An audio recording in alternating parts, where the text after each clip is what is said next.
दूसरा electron revolves in circular orbit और stationery orbit दूसरे में कहा उसे, और तीसरे में उसने कहा कि हाई एनर्जी से लो एनर्जी में कूद जाएगा, और जब कूद जाएगा तो एक एमिशन होगा लाइट का, फोटोन का। मैं तो कुछ नया नहीं पढ़ रहा हूँ, क्या इससे पहले क्या पढ़ा था, तो फोटोन कूदा था तो किसने निकला था, अब इलेक्ट्रॉन निकला ना। फोटोन कूदा मेटल पे तो कहाँ निकला, अब इलेक्ट्रॉन कूदेगा एटम के तो फोटोन निकलेगा। बस यही पढ़ रहे हैं, बहुत ज़्यादा प्रेशर डाले दिमाग में कि क्या पढ़ा रहा है। E2 एंड E1 तो कूद जाएगा तो E2 माइनस,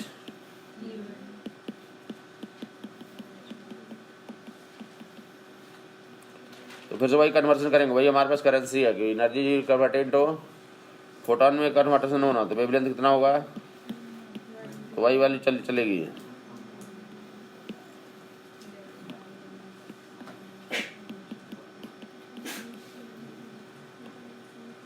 वही वाले कार्यक्रम चलेगा।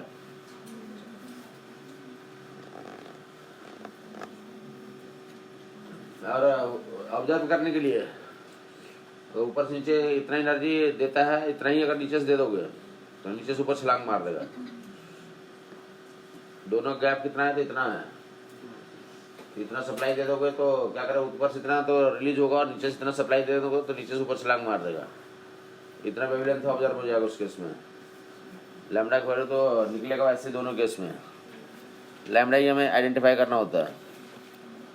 जंप किया ऊपर से नीचे के लिए तो ये क्या होगा, इमिशन होगा, और नीचे से ऊपर के लिए तो क्या होगा, तो ऑब्जर्वेशन होगा।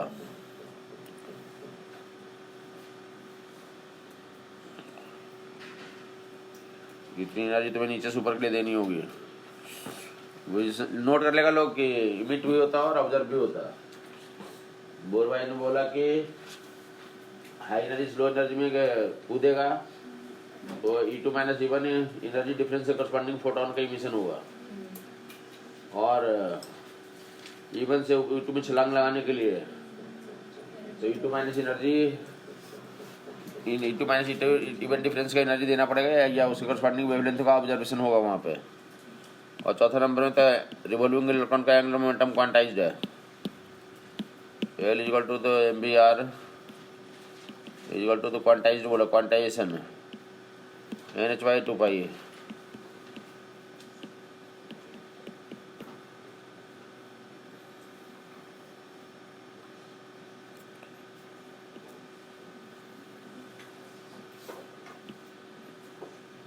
जो MBR NH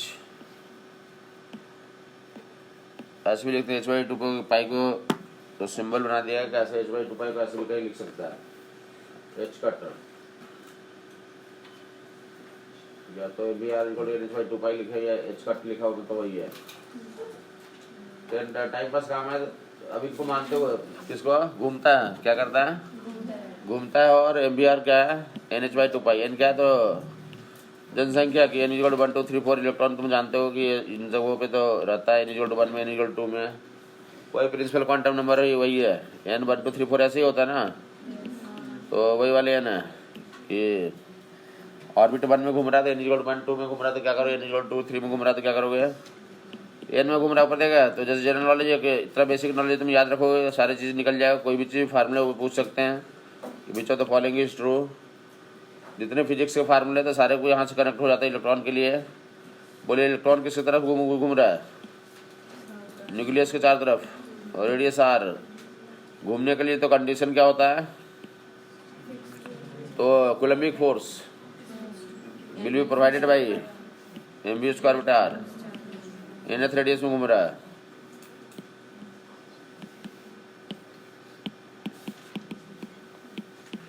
Coulombic force will be this, उड़ा दोगे तुम्हारे से, तो one equation will be mv²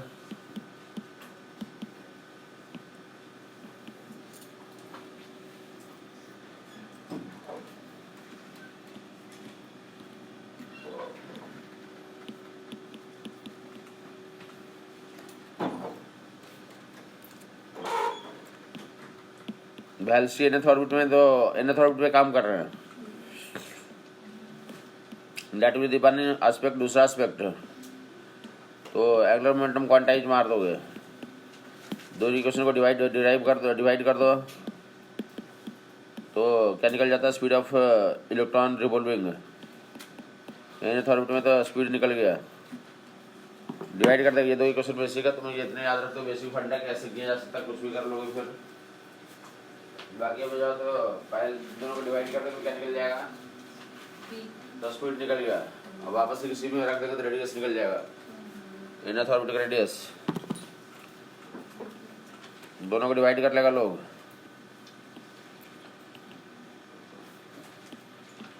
divide करेगा तो क्या मिलेगा? ये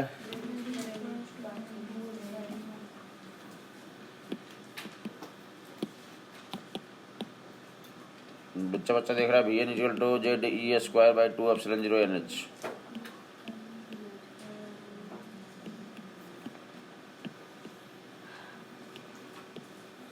स्पीड है जब आ जाता है तो किससे कंपेयर करते हैं? लाइट की स्पीड से। किससे कंपेयर करते हैं? बाकी छोटी मोटी कंपेरिजन तो ऐसा वैसा कर लोगे। Vn is proportional to Z/N। Proportionality में ऐसा है, पूरा कांस्टेंट वगैरह को कंसिडर करना तो ऐसा है।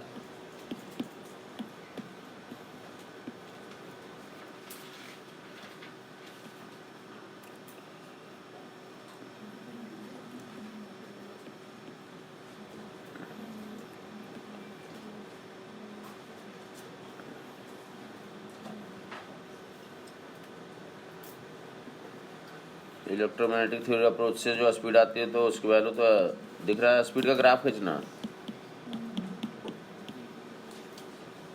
स्पीड का क्या खींचना? तो ग्राफ Z/N। ये जनरल नॉलेज मीटर पर सेकंड में होती है। 2.188 2.2 ले लो, एक ही बात है। ये Z और N वेरी करके तो निकालने बोलते हैं। जो बोर साहब ने बोला कि जो हमारी थ्योरी है वो किसके लिए वैलिड है? तो हाइड्रोजन एटम एंड हाइड्रोक्लाइक आयंस के लिए। जो ग्राफ रफ खींच लेगा ऐसा V और N का ग्राफ, मतलब hydrogen atom and hydrogen like ions होगा। हाइड्रोजन H एटम के लिए तो भाई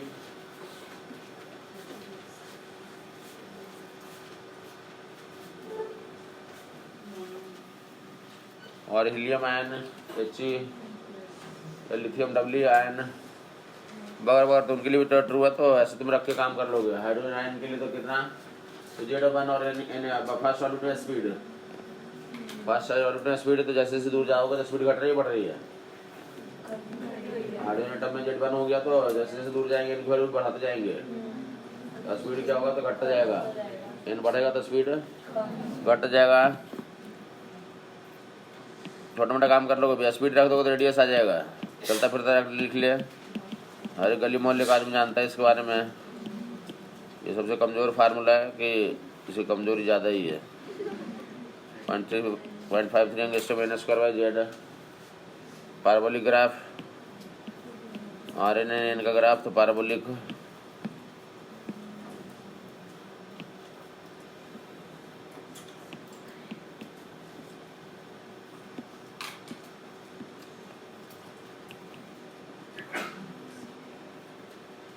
किसके ग्राफ स्ट्रेट लाइन होगा? RN/N² graph.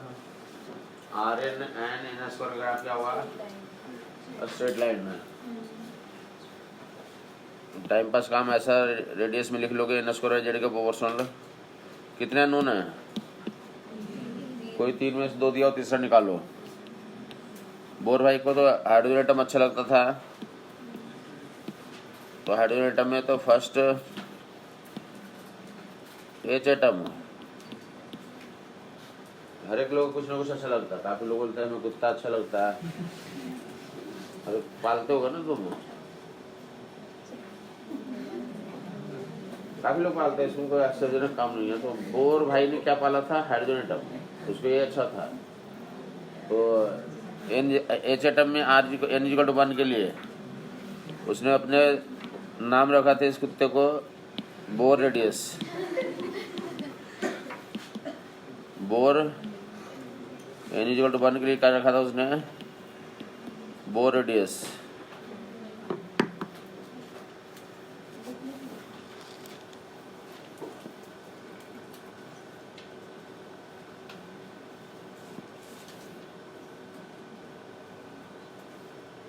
N is equal to 1 के लिए तो that is called Bohr radius. General knowledge है, आर नॉट बोलते हैं बोर रेडियस। बोर रेडियस के टर्म्स में कभी बातचीत करेगा तो मतलब r n is equal to r nought n square by Z.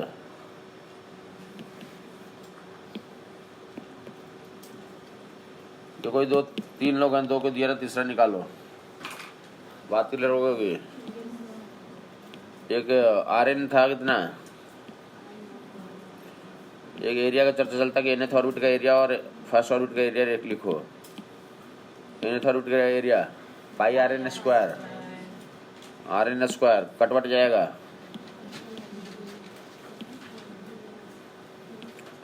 किसके लिए, एच एटम के लिए काम कर रहे हैं। कुछ नहीं समझ में आया। अरे बोला है कि कितना, ये कितना है,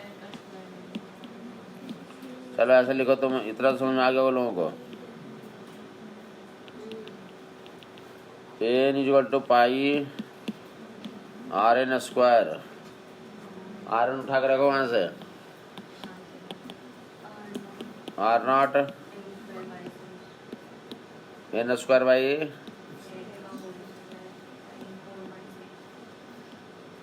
समझ गया लोगों को।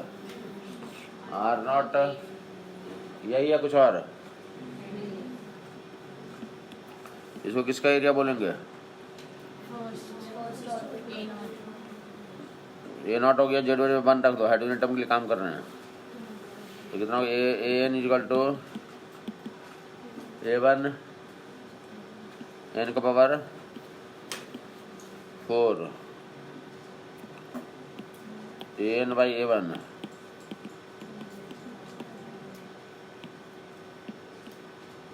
लॉग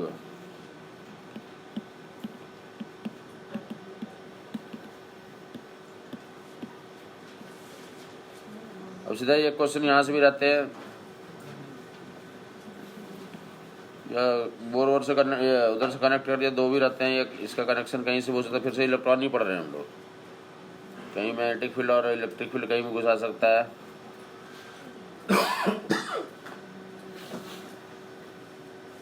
लॉग एन बटे A1 equal to 4 log N. सवाल पूछ रहे थे कि log n versus A1 versus log n का ग्राफ।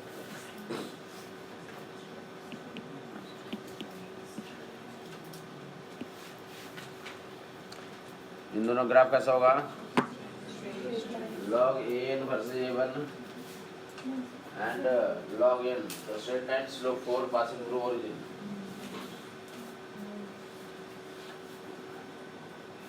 रेडियस वेडियस तो चर्चा कर लोगे तुम, तो रेडियस निकाल लिया और स्पीड निकाल दिया गया। रेडियस और स्पीड और एंगुलर मोमेंटम तो कितना था, m b r equal to n h by 2 pi. तो ऐसा भी लिखते हैं क्या, एन एच बाई 2 पाई है। एंगुलर मोमेंटम कितना है, एच बाई 2 पाई तो कांस्टेंट है। आर कितना हो गया, आर अभी देखा ना, एंगुलर मोमेंटम ऐसे भी प्रोपोर्शनलिटी में लिख सकते हैं।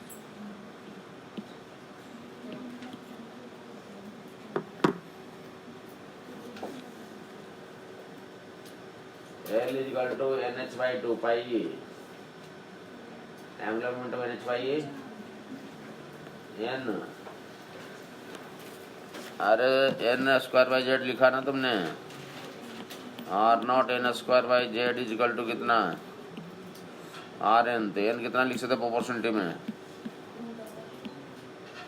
तो ऐसे भी लिखा रह सकता है ऑप्शन में कि एंगुलर मोमेंटम के लिए कौन सा ट्रू है रेडियस के साथ, वो एम बी आर किसके साथ ट्रू है, l equal to m b r, v और आर में ट्रू है। VVR पे डिपेंड हो इंटर तो वहाँ से अपने आप आएगा।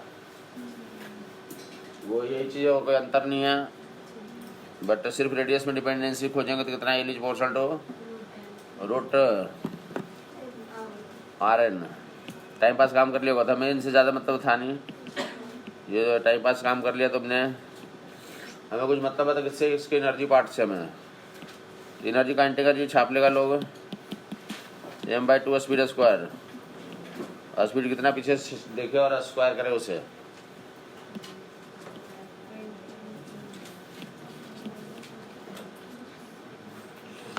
स्पीड का वैल्यू उठाए और स्क्वायर कर दे, m/2 स्पीड स्क्वायर।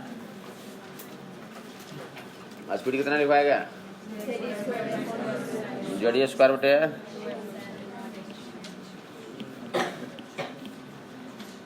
तो का इंटीग्रल आ गया mz स्क्वायर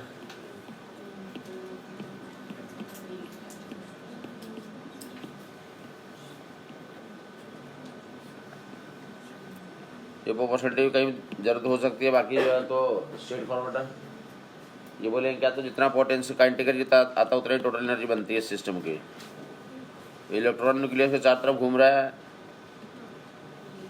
और इसको बोलते हैं इस टोटल सिस्टम की एनर्जी क्या हमारी, तो निगेटिव है। टोटल एनर्जी इसकी को वैल्यू निगेटिव में आती है, इसको बोलते बाउंडेड है। इलेक्ट्रॉन न्यूक्लियस का क्या है, बाउंडेड मजदूर है। इलेक्ट्रॉन जो है न्यूक्लियस का बाउंडेड मजदूर है। तुम हटाना चाहते हो तो इतनी एनर्जी देनी पड़ेगी कि इलेक्ट्रॉन को तुम ले जाना चाहते हो बाहर, न्यूक्लियस के फील्ड से बाहर नहीं जाना चाहते हो, तुम अपने फील्ड में घुमाना चाहते हो उसे, इतनी एनर्जी देनी पड़ेगी। पूछा था कि निगेटिव एनर्जी का बताता है, तो बाउंड सिस्टम बताता है। मत बाउंड का मतलब क्या है, तो we have to supply this much amount of energy to take the electron out of atom. Atom से बाहर करने के लिए तो इतनी एनर्जी तुम्हें देनी पड़ेगी। टाइम पास समझ में आ गया होगा लोगों को, टोटल एनर्जी इतनी और एक पोटेंशियल एनर्जी होती है, तो वो भी निगेटिव में आती है। फार्मूला तुम्हें पता होगा, चार्जेस सिस्टम के लिए पोटेंशियल एनर्जी, तो एक इलेक्ट्रॉन पे निगेटिव चार्ज है तो कुछ वैल्यू ऐसी आती है 1/4πε0 केवल छोटे आर करोगे, आर बार की वैल्यू रखोगे, चार्ज में आज रखोगे तो सामने सामने तीनों एनर्जी आ गई रेशियो में कन्वर्ट करके, तो ऐसे ऐसे बोल देते हैं इनको, तो this is 1 -1 and this is -2। कहते क्या है, तो इसका मीनिंग ये हुआ कि अगर कोई एनर्जी दिया हुआ ये x, ये -x और ये -2x, कोई एक वैल्यू देकर के बाकी दो वैल्यू निकालने का प्रोसेस होता है। ये रेशियो पूछे रहते हैं और स्टैंडर्ड काम है कि कौन सा ट्रू है फॉल्स है, रेशियो बताओ, ये बताओ, वो बताओ।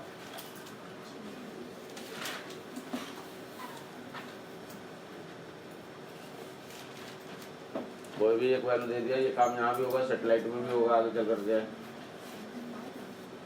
सेम चीज, इलेक्ट्रॉन यहाँ घूम रहा है, इलेक्ट्रॉन न्यूक्लियस से चारों तरफ घूम रहा है, तो ऐसे जो है तो सैटेलाइट घूमते हैं, क्या करते हैं, सैटेलाइट घूमते हैं सेंट्रीफ्यूगल फोर्स के कारण। वहाँ पे सेम रेशियो आता है, सब कुछ सेम आएगा, बस जो है तो स्पीड का जो है निकालने का तरीका भी होगा बेसिक, बाकी देखने में तुम्हें तो कुछ अलग फार्मूला लगेगा, बट सेम प्रोसीड्यूर यहाँ पे वहाँ पे भी लागू होगा। तो हमें ये एनर्जी को पूरा कैरी नहीं करना, अब किसको कैरी करेंगे, टोटल एनर्जी को। बाकी इसी रेशियो से तो टोटल एनर्जी हमें पता रहती है, बाकी एनर्जी को मेंटेन कर लेते हैं। टोटल एनर्जी कितनी आ गई, तो ऐसी आ गई। किसकी एनर्जी यही है, रिवॉल्विंग, तो इलेक्ट्रॉन की रिवॉल्विंग। तुमने सुना था कि वो जंप करता है, क्या करता है इलेक्ट्रॉन, जंप करता है। तो जंप करता तो कहाँ जंप कर देगा, कौन सा स्टेज से, तो मान ले कि कहीं से कहीं जंप कर गया, जो भी तुम्हें लेना ले लो। ये N1 क्या मान लो इस स्टेज को, जो ही नाम देना चाहते दे दो, बोलो साहब N1 चलो N1 दे दिया, N1 से N2 कूद गया बोल रही है।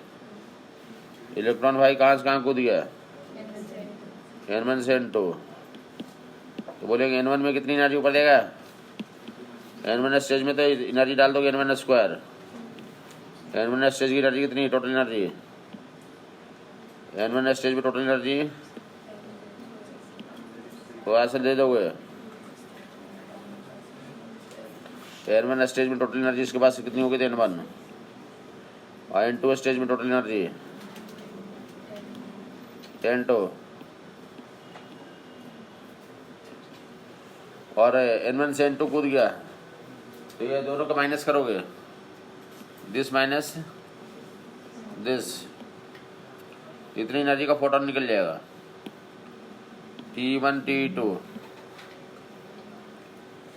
T1 माइनस T2 घटा दोगे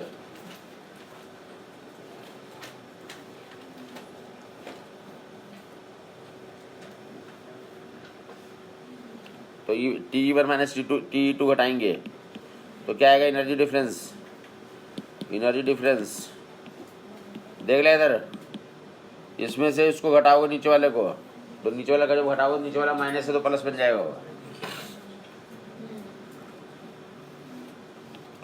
नीचे वाला को घटाओगे तो प्लस बन जाएगा, ये this will be minus m z square e का पावर 4 8 एप्सिलॉन 0 स्क्वायर,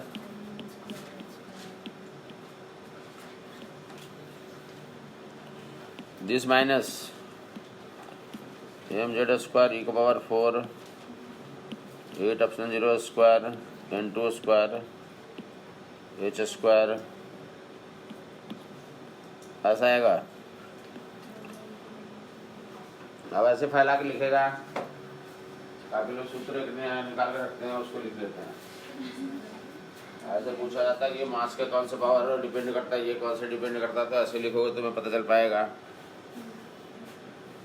ऐसे 2-3 रुपये सूत्र हम भी लेकर आते कागज पे लिखा देते हैं, ये सूत्र है।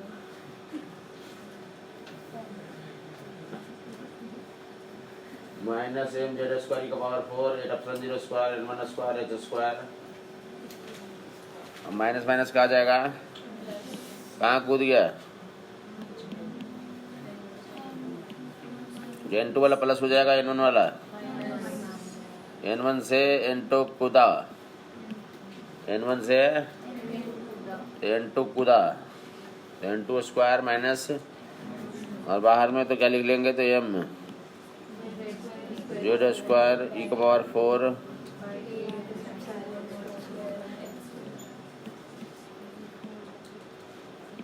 8 एप्सिलॉन 0 स्क्वायर h स्क्वायर, इतनी एनर्जी इमिट हुआ।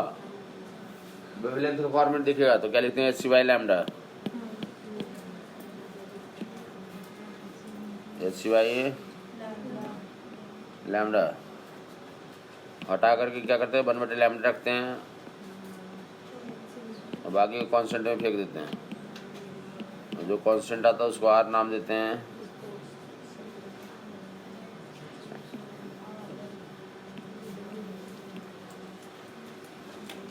लैम्डा के अलावा जो जाएगा तो इधर फेंक दोगे, r किसके बराबर मिलेगा तुम्हें,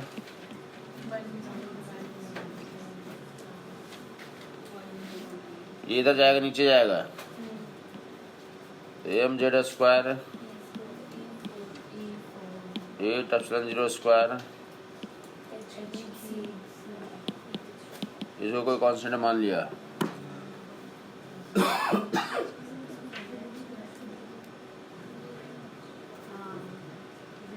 जेड स्क्वायर भी अलग कर लें,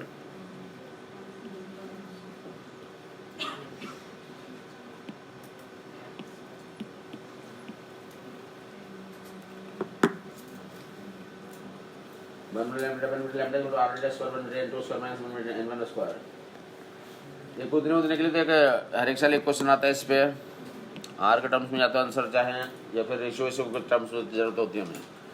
1/λ equal to R z square 1/n2 square minus 1/n1 square. Various तरीके से तो यही क्या हमारे लिए, इलेक्ट्रॉन आ गया, क्या गया, इलेक्ट्रॉन कूदा, फोटोन आ गया, तो यही जो है तो फोटोन 1/λ लिखा, फोटोन का क्या है, ये इलेक्ट्रॉन का लिखा हुआ या फोटोन का लिखा हुआ है, ये फोटोन का लिखा हुआ है, जो फोटोन का वेवलेंथ लिखा हुआ, क्या लिखा हुआ है? इलेक्ट्रॉन तो कूदता है, तो निकलता कौन है? फोटोन। तो फोटोन का वेवलेंथ है, जो फोटोन का वेवलेंथ है, फोटोन का वेवलेंथ और किससे गुना करते हैं? फोटोन का वेवलेंथ, फोटोन का तो मोमेंटम कितना लिखा था? G/c है h/लैम्डा, h/लैम्डा। तो ये क्या बन गया अब? ये नीचे वाला तो फोटोन का मोमेंटम बन गया, फोटोन का मोमेंटम। ये समझ में आ गया होगा लोगों को? जो क्वेश्चन बनता कंजर्वेशन से देख लेगा, सुन लेगा। पहले भी बोल रखा था मैं कि कंजर्वेशन मोमेंटम कहाँ कहाँ पे होता, साहब बताएगा इधर। हाँ साहब, मोमेंटम कंजर्वेशन कहाँ कहाँ पे लगाया था, बाकी लोग चुप रहेगा।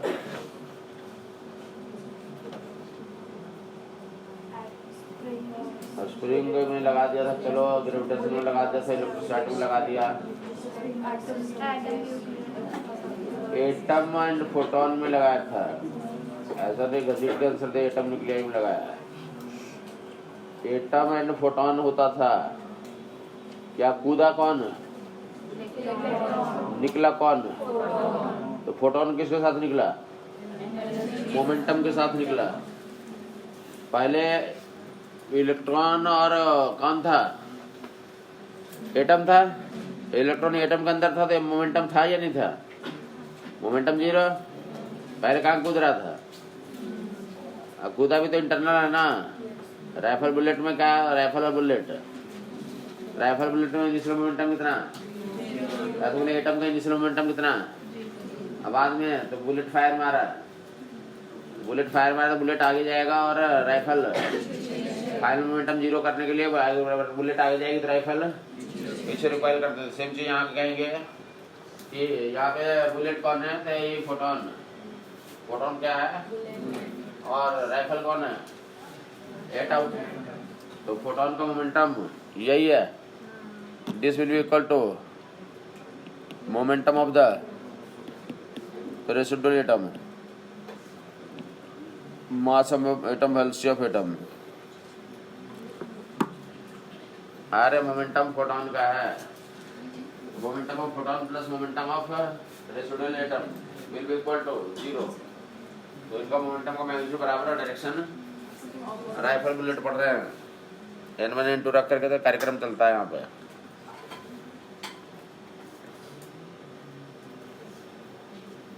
इतना छोटा बड़ा काम तो समझ में आ गया हुआ। तो पर मेरे लैम्डा फार्मूला याद रखेगा फिलहाल। मोमेंटम मास एंड वेलोसिटी तो होता है एटम का, जैसे राइफल का मास है राइफल का, तो वेलोसिटी लेते थे। समझ आ गया होगा लोगों को? दूसरा कार्यक्रम तो बट रेडियस आ गया, क्या आ गया? वेलोसिटी आ गया, रेडियस आ गया। जल्दी से टाइम पास करे, टाइम पीरियड निकालेगा रिवॉल्विंग इलेक्ट्रॉन का, जल्दी से मारेगा। Rn और Vn की वैल्यू रखेगा। Rn की वैल्यू कितनी? 2πRn/Vn। तो जब भी रखोगा Rn की वैल्यू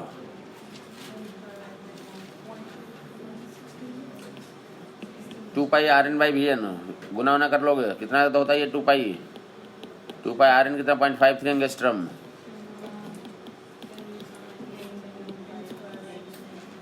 और Vn 2.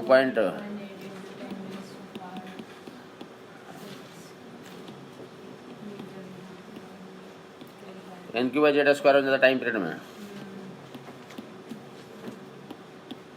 वेरिएशन तो ऐसा। और क्या ऊपर पर फेंकोगे, गुना ना करोगे तुम तो कितना था? 1.5 -15 या 16?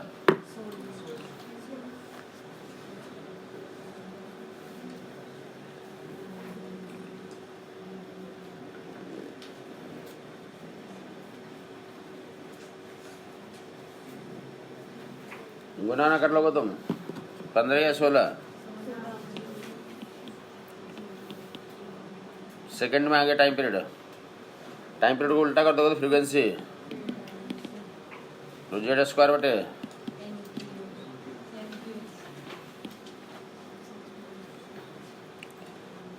टाइम पीरियड को उल्टा कर दोगे तो फ्रीक्वेंसी।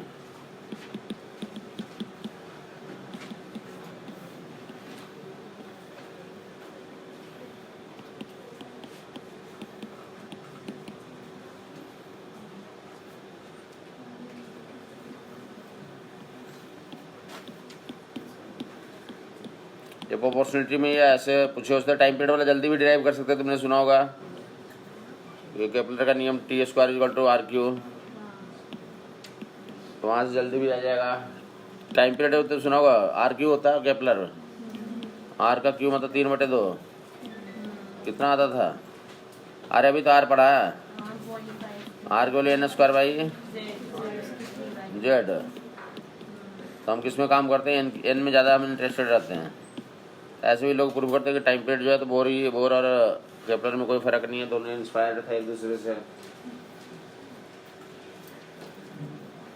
तो t is proportional to n की सब का फायदा क्या होता है, रेशियो पूछे तो इस पीरियड में टाइम का रेशियो लिखो, इस ऑर्बिट में इस ऑर्बिट में टाइम पीरियड का रेशियो लिखो, तो जो भी ऑर्बिट का बोलेंगे उसका क्या कर दोगे, या उल्टा n is proportional to t को 1/3।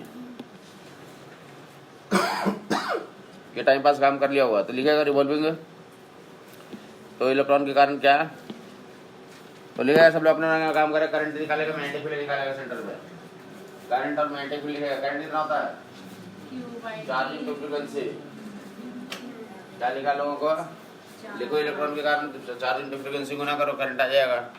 फ्रीक्वेंसी सामने लिख दिया, चार्ज इनटू फ्रीक्वेंसी,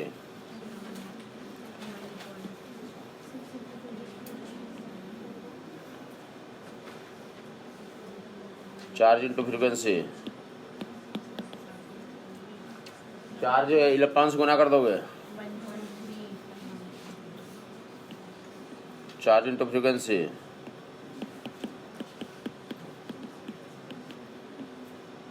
गुना मार दोगे तो अप्रॉक्सीमेटली कितना आता है, तो 1.06 मिली एम्पेयर, या 1 मिली एम्पेयर से काम चला सकते हो।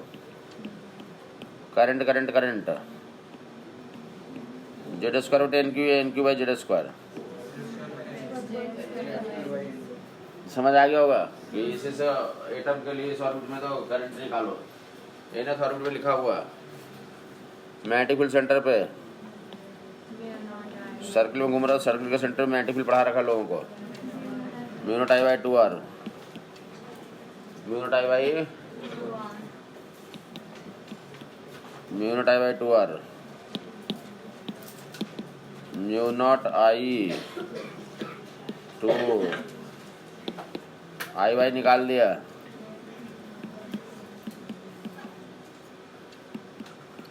तो 12.58 टेस्ला, आई वाई निकाल दिया, कितना आ गया था, जेड स्क्वायर बाई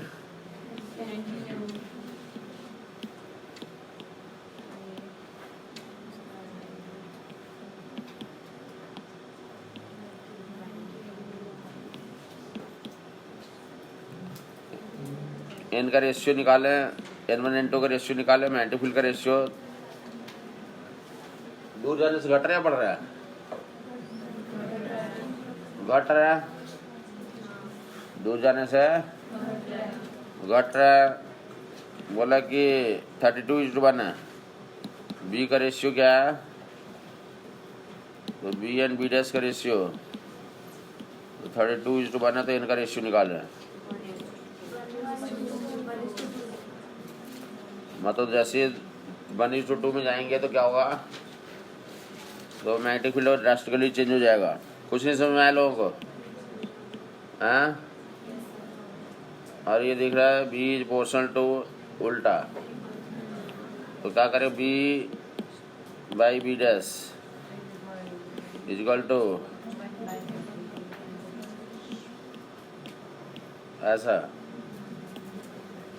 ये रख देगा बी बाई बी डैश की जगह पे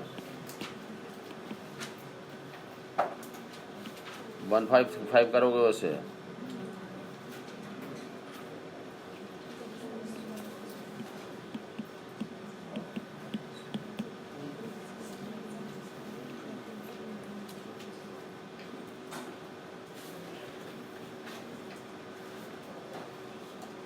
तो 2:1, तो that will मैग्नेटिक मोमेंट और एंगुलर मोमेंटम का रेशियो कितना होता था? मैग्नेटिक मोमेंट और angular momentum Q by electron साहब है। ये मैग्नेटिक मोमेंट है, 50 पर चिल्ला रखा है। आज कितना चिल्लाया एंगुलर मोमेंटम? ताज़ा ताज़ा क्या चिल्लाया? NH बाई रख लेगा NH 2 pi HEN by 2 pi 4 pi m आ गया। HEN फॉर हेन। सुबह सुबह ये मुर्गी मिल गई है।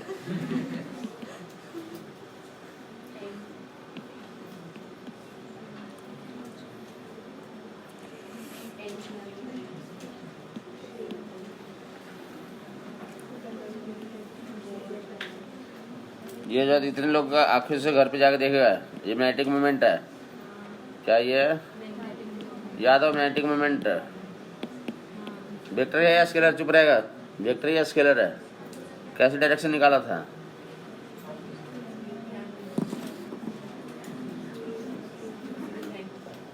फार्मूला क्या बताया था? आई इंटू जनसंख्या पर डिपेंड करता है नहीं करता? बोला गया था HEN बटे 4 पाई एम। इतना फार्मूला लिखा, सब में जेड आ रहा था। यही एक फार्मूला जिसपे जेड नहीं आया तो बोलते हैं कि मैग्नेटिक मोमेंट एटम से इंडिपेंडेंट होता है। तो पहला के लिए कितना है HE बाई 4 पाई एम, बाकी लोगों के HEN बाई 4 पाई एम लिख दिया गया। ओके, नेक्स्ट टाइम करते हैं आगे।